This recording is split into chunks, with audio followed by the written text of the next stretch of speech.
Good evening, I'm back. I am your host, Jack Remington of Jack Remington, Political Analyst. Former Vice President Joe Biden won all three state Democratic primary races March 17th. That past debate this Sunday night, I felt more energy at the morgue when I had to identify some real corpses. It did not help that the Buckeye state of Ohio delayed their election due to the coronavirus. Also not helping was the state of Illinois reporting the record low turnout, which was also blamed on the coronavirus pandemic. But I am not complaining. I wanted Joe Biden to win this nomination, even though I had predicted and thought that Bernie Sanders was well on his way this last year to win it. This 2020 Democratic nomination race was Bernie Sanders to lose. It sure looks like that he lost it, not that Joe Biden really won it. But Biden was dead in the water after the Iowa, New Hampshire, and Nevada primaries, the first three. Joe Biden was almost out of campaign funds, lost his frontrunner status without much of a fight, and several big-name donors stonewalled and outright rejected him at the time. His juggernaut relaunch started in that crucial South Carolina primary, which Biden turned it around. The Black American voters came out in full force and said, yes, you were okay as Barack Obama's vice president for 8 years. During that last debate Sunday, Joe Biden committed to naming a woman vice president as his running mate. Much speculation regarding who that female vice presidential pick on the ticket might be. Some political pundits say Kamala Harris, the senator from California. Some say Stacey Abrams. A few say Hillary Clinton. And even fewer are mentioning Michelle Obama. And still fewer are saying Minnesota Senator Amy Klobuchar. Oprah Winfrey was too busy fending off fake news about her alleged arrest in Florida, something about human trafficking.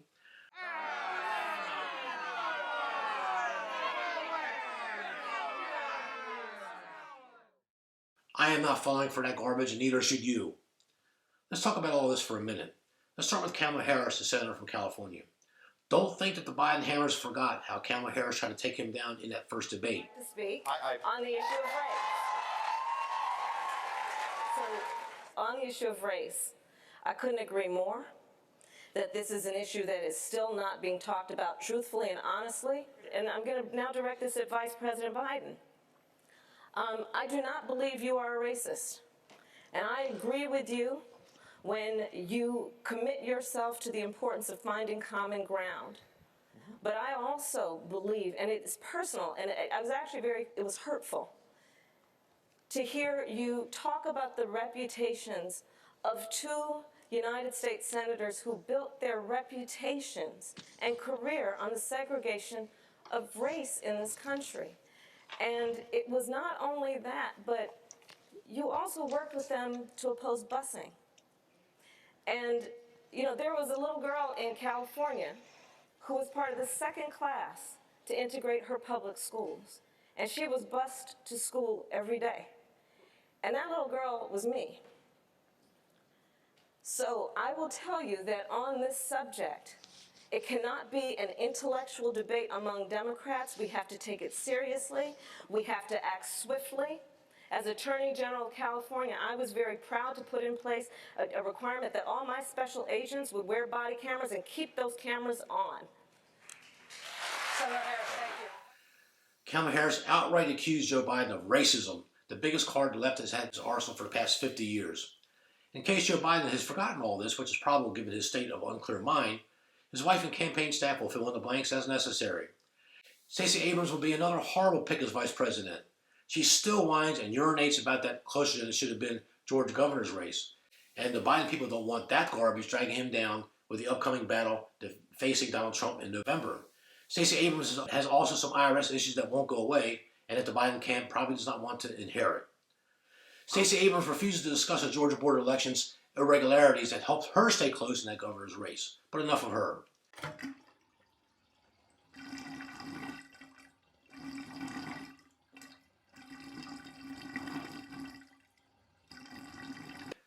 Hillary Clinton's name has been floated around as vice presidential pick first by the mayor Michael Bloomberg's campaign, then leaked by the Joe Biden camp, and strategically placed TV spots, speaking engagements, and radio spots by none other than Hillary herself, the queen of shameless promotion, propaganda, and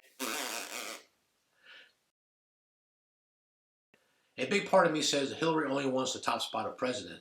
She does not apparently know that quid pro quo Joe can't be vice president anymore. On a personal note, I have a very close business associate in Santa Barbara, California, that unashamedly and adamantly told me point blank that any candidate that chose Hillary Clinton as the vice president running mate, he is going to turn right around and vote for Donald Trump.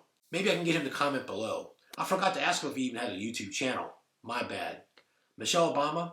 Could that be a remote possibility, except that she has no political experience and her total cluelessness and race baiting? I am not sorry out there, ladies. I am not sorry. Being a former First Lady is not a qualification for the toughest job on the planet.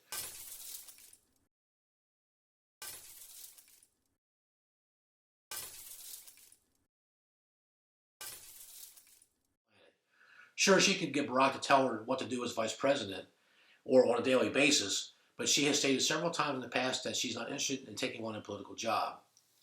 The pundits have not mentioned Tulsi Gabbard, who, until 2 nights ago, was technically still in the race. Maybe she needed to, today is Friday, maybe she needed till the day's last day to write her check for the campaign funds, which are probably gone by now. However, Tulsi Gabbard would not have been such a bad pick for Joe Biden as his vice president. In my humble opinion, Tulsi Gabbard is a far better candidate than any of the aforementioned previously. I say my educated best guess for last, Senator Amy Klobuchar of Minnesota. She was the district attorney of Hennepin County, Minnesota, the largest populated county in the whole state of Minnesota.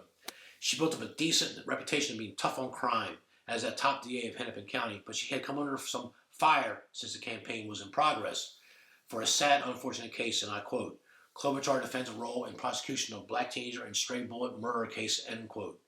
Without discussing much of the merits of this horrible, unfortunate case, let me say here that, in my opinion, a case that any DA has tried over a decade ago anywhere to be harangued to revisit that case or any other case is extremely improper.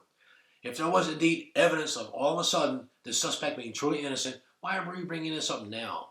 And for the uninformed, Amy Klobuchar cannot interfere with the cases already decided and since backed up from subsequent administrations since she left the DA's office, which had been for many years now.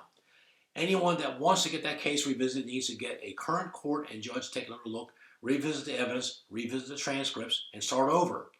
Senator Amy Klobuchar had gained some serious traction in the New Hampshire primary, finishing third behind Bernie Sanders and Mayor Pete Buttigieg of South Bend, Indiana, and Amy seemed to be on a possible rise. But then the stray bullet case came up and has derailed Amy Klobuchar, in my opinion. A separate video will be forthcoming very soon, all about Amy, as I am predicting that she is going to be the vice president picked by Joe Biden.